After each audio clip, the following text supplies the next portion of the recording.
तीनों मुनिराजों को नमे नमस्तु अश्वल्य जी को इच्छामी। महाराज जी, मेरी जिज्ञासा ये है कि रिद्धि मंत्रों की माला का दैनिक जीवन पर क्या प्रभाव पड़ता है और माला फेरने का समय कौन सा समय होना चाहिए और कौन सी माला फेरना चाहिए? वैसे मैं सोच रहा था कि कोई पूछे नहीं, लेकिन अब आपने पूछ लिया तो सुनिए, बताता हूँ। कोई अभी पूछ रहा था ना कि रिद्धियाँ होती है कि नहीं। कल आजकल किसी का प्रश्न था कि आपके पास रिद्धि है कि नहीं। आकाश, वो स्काई किंग पूछ रहा था। देखिए, वर्तमान में कोई भी रिद्धि नहीं है। किसी भी मुनिराज को, किन्हीं भी आचार्यों को कोई भी रिद्धि नहीं है, ना थी, ना है, ना होगी, क्योंकि पंचम काल में इसका निषेध है।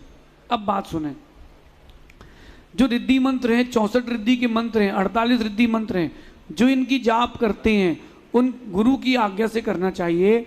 और गुरु की आज्ञा से जो इस रिद्धि मंत्र का जाप करते हैं, ऐसे लोगों के अंदर रिद्धि तो नहीं आती, लेकिन रिद्धि का प्रभाव देखा जाता है। आप देखो आचार्य विद्यासागर जी को, उनके पास कोई रिद्धि नहीं थी, लेकिन ईशत्व रिद्धि का प्रभाव उनके जीवन में ये था कि वो जहाँ जाते थे उसके पहले उनका प्रभाव वहाँ फैल जाता था। देखा आपने, नहीं देखा कि वो कहीं जाए, वहाँ के लोग जाने ही नहीं जाने कोई मतलब नहीं, लेकिन उनके पहुँचने के पहले उनका प्रभाव पहुँचता था। ईशत्व रिद्धि का काम है। तो रिद्धियाँ तो नहीं है, लेकिन रिद्धियों के प्रभाव आज भी देखा कि वो कहीं जाए, वहाँ के लोग जाने ही नहीं जाने कोई मतलब नहीं, लेकिन उनके पहुँचने के पहले उनका प्रभाव पहुँचता था। ईशत्व रिद्धि का काम है।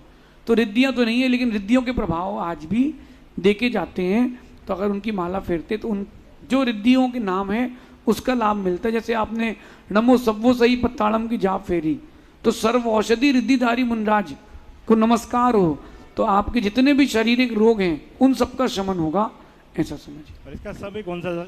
कभी भी फेर सकते हैं। अशुद्ध अवस्था में हो तो उच्चारण ना करें, अंतर जल्प करें। शुद्ध अवस्था में हो तो माला फेर सकते हैं, 24 घंटे फेर सकते हैं, कोई भी निषेध नहीं। किसी भी वस्त्र में, किसी वस्त्र में?